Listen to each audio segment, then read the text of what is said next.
Tanggal 29 Mei 1973, negara kehilangan permata seni yang tidak ternilai harganya dengan pemergian seniman agung Tan Sri Dr. P. Ramlee. Dan bagi memperingati pemergian Allahyarham itu, tanggal 29 Mei setiap tahun dipilih sebagai Hari Seniman Negara sebagai tanda penghargaan kepada semua penggiat seni tempatan. Wartawan Siti Murni Abdul Aziz ada butirannya.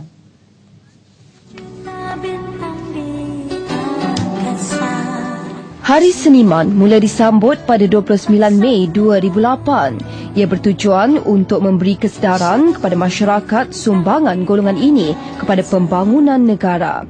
Pengiktirafan kepada lebih 5,000 seniman negara itu juga sebagai dorongan kepada golongan tersebut agar terus menghasilkan produk berkualiti. Tanpa meminggirkan mana-mana pihak, tidak kira seniman muda atau veteran, nasib golongan ini sentiasa diambil berat. RTN, antara agensi penyiaran kerajaan misalnya, mengambil pelbagai langkah bagi membantu para seniman, terutamanya mereka yang kini uzur dan kesempitan hidup. Oleh kerana kami melihat kebolehan mereka masih di tahap yang baik, maka kita akan membuat peluang-peluang dan mewujudkan peluang-peluang ini bagi mereka untuk berkarya. Ada juga di kalangan mereka yang boleh menulis. Jadi kami akan memberi peluang itu kepada mereka sekaligus. Saya kira ini satu daripada hadiah yang baik di ambang Hari Seniman. Yang penting, Hari Seniman bukan sekadar untuk karyawan muzik dan filem semata-mata. Malah, ia mencakupi semua kategori seni termasuk penyair, pemuzik dan pengukir. Bagi kelompok ini, Hari Seniman menandakan segala sumbangan serta pengorbanan mereka dalam memartabatkan karya seni tempatan dihargai. Jadi saya sentiasa merasakan ini adalah satu program yang dianjurkan oleh Kementerian Penerangan, Komunikasi dan Kebudayaan, dan kita merasakan berterima kasih kepada Menteri Penerangan Datuk Seri Utama Dr. Rais Yatin sentiasa memberikan kita peluang untuk bertemu dan berbincang dalam hal-hal yang ada kaitan dengan bidang kesenian dan karyawan seni. Seniman sendiri, keseluruhan ahli seniman sendiri mesti menghormati apa yang telah diberikan oleh kerajaan. Jadi umpamanya hari-hari seniman adalah hari kita, hari semua artis-artis. Kita lebih kurang dalam 5,000 artis dalam tanah air kita sekarang ini. Jadi maknanya ke 5,000 orang ni mesti bersatu. Saya tumpang gembira lah, ya. Kalau dulu memang tak ada mendapat perhatian kan, macam sekarang ni dah ada Hari Seniman tu, maknanya kita ni golongan artis ni mendapat pengiktirafan lah maknanya, dan dapat perhatian. Jadi kita pun rasa dihargai lah. Satu cadangan cukup baik lah. Memang cukup baik untuk yang dah pergi, yang dah ada, yang tengah kerja lagi, yang tengah retire lagi. Kena, mesti kena bagi. Sebab Father's Day ada, Mother's Day ada, semua day ada. Seniman kena ada jugalah. Untuk yang muda, pelbagai institusi pendidikan kini memberi latihan dan peluang pembelajaran di pelbagai peringkat lebih tinggi bagi melahirkan seniman yang berkualiti. Apa yang pasti, usaha gigih harus digarapkan dalam setiap diri seniman tempatan sekaligus memacu tema sambutan tahun ini, penggerak inovasi dan kreativiti. Untuk semua seniman negara, selamat menyambut Hari Seniman. Siti Murni Abdul Aziz, TV1. Saudara, biar beribu kali filem yang ditayangkan, tapi tak seorang pun yang jemu menghadap karyanya hingga ke hari ini. Begitu juga suaranya sentiasa memikat kalbu bila setiap kali lagunya diputarkan di radio. Begitulah hebatnya insan bernama P. Ramlee di mata peminat. Namun, hari-hari sebelum hayatnya berakhir, hanya individu paling rapat yang tahu duka di hati seniman ini.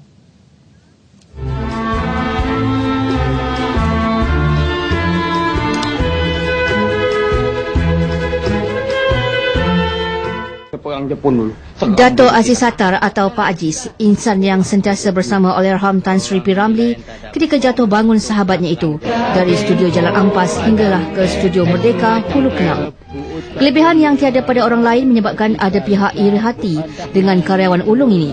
Malah tentu anda hairan, karya Agong P. Ramlee sentiasa pecah panggung. Tetapi di penghujung hayat beliau tidak menjadi jutawan seperti mana karyawan filem hari ini. Sebelum beliau meninggal, beliau sudah mencipta sebuah lagu Di Mana Akan Ku Cari Ganti. Bila beliau pindah ke Kuala Lumpur, dia buat cipta satu lagi lagu Air Mata Hai Kuala Lumpur. Ini seolah-olah beliau sudah tahu tentang hal hidup dia tu. Mungkin ini satu anugerah Tuhan. Dan selalu dia pun mengingati saya, Aziz, ingat, Tuhan tidak memberi kita segala-galanya. Banyak kekurangan aku ada pada engkau, Aziz, pada Sudin dan pada semua artis-artis yang ada di Jalan Ampas. Begitu sekali sifatnya. Beliau mempunyai satu nawa itu yang cukup baik. Sedangkan saya ceritakan saja, seni bukan untuk uang, seni untuk masyarakat. Di penghujung karyanya, Tan Sri P. Ramlee berazam mahu mengarah filem Hidayah dan Air Mata di Kuala Lumpur. Malangnya, hasrat itu tak kesampaian kerana terlalu banyak penindasan dan hasad dengki. Lebih menyayat hati, pemergian P. Ramlee dikaitkan dengan tuduhan beliau maut kerana arak. Begitu juga kisah seniman ini serta keluarganya hanya makan nasi berlaukkan telur goreng. Cukup memilukan bagi yang tahu kebenarannya. Habis ada yang menuduh, Ramlee meninggal kerana mabuk lah, minum lah. Tidak benar. Dia meninggal hari itu, dia terlampau terkejut dan sedih kerana dia ada menjamin orang hutang bank Bumi Putra sebanyak 30,000. Dia dapat surat saman hari pagi tu, malam tu dia meninggal. Membina nama sebagai insan seni yang serba boleh, belum ada mana-mana pengarah filem dalam eranya yang mampu menghasilkan satu filem dalam tempoh 4 bulan. Bayangkan, 3 filem hebat dalam setahun dan setiap karyanya mendapat sambutan hebat.